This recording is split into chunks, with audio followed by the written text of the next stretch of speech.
little help? Just a little? I just really rely on the generosity of others. They have the most deep-seated sense of entitlement that I've ever come across. Has America become a nation of freeloaders? It's just an easy way to get money, fast money.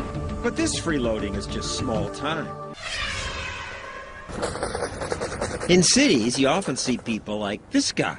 Desperate-looking people, often holding signs like this one.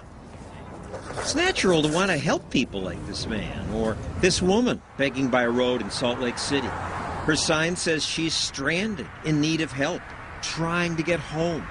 When drivers stop, she tells them, I'm from Seattle. I came down here to live with my boyfriend, and he ended up kicking me out a week before Christmas. You got nothing then?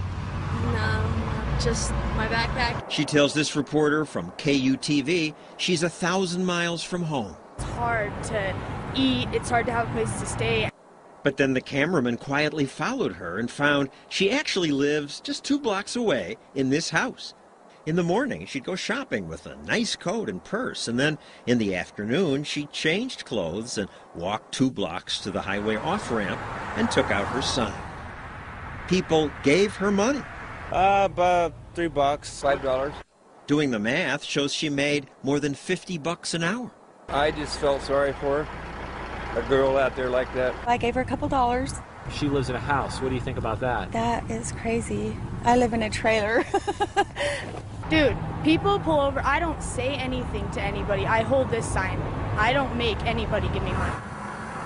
It is true that she doesn't make anyone give her money, but lots of people want to help those who seem to be in need. I got it. But lots of America's beggars are not needy. They're just freeloaders who've found a good racket.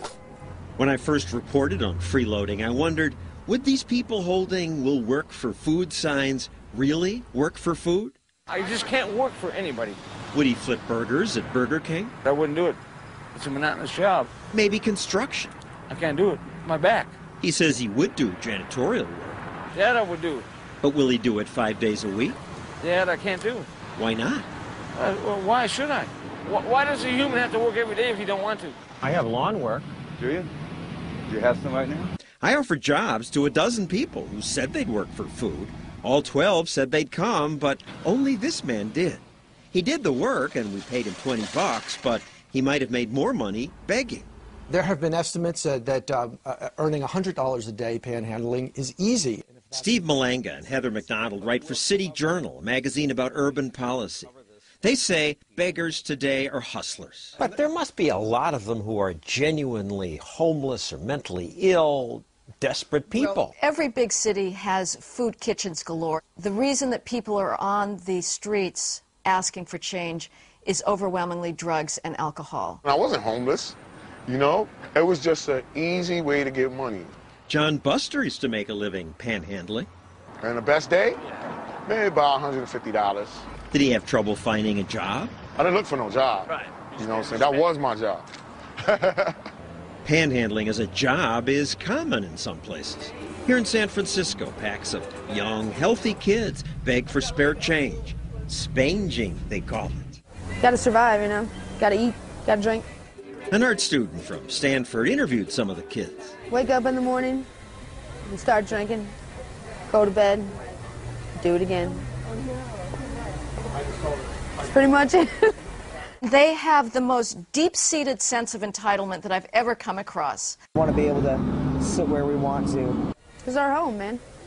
Nobody's gonna make us leave. Punishing homeless people for being homeless when insufficient shelter space is unavailable. America's so-called homeless advocates often say government should solve this problem by spending more on social services, shelters, subsidies for affordable housing, jobs program. This is a solution that is utterly irrelevant to these kids because they're not planning on settling down. They don't want housing.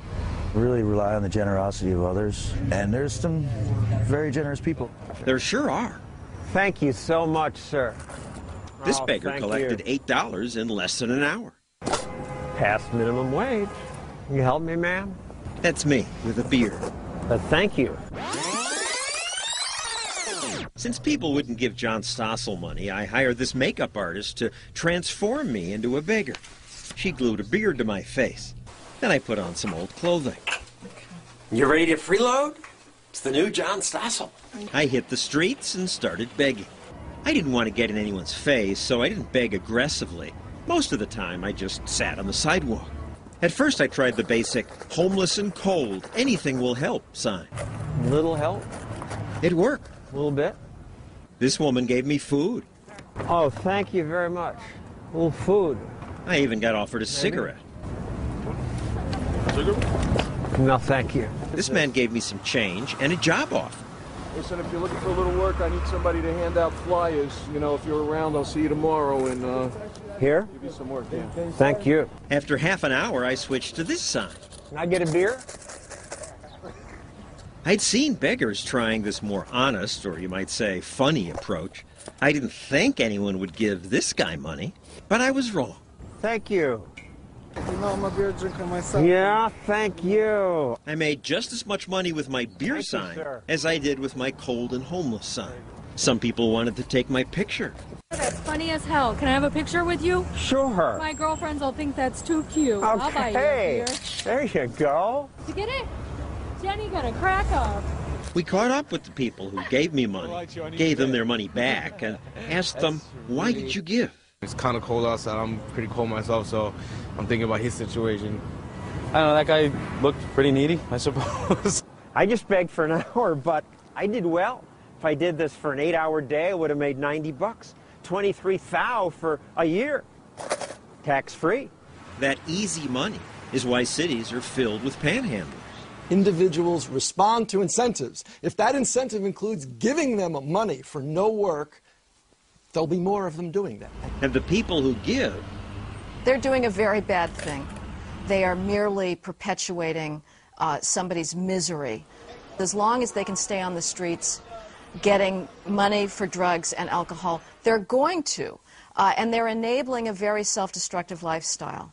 You're just right-wingers who are not compassionate. Some of these kids, adults, must be in need. Some are, but the proper solution for that is not to keep enabling a lifestyle that eventually is going to lead... Just walk right by? Just ignore them?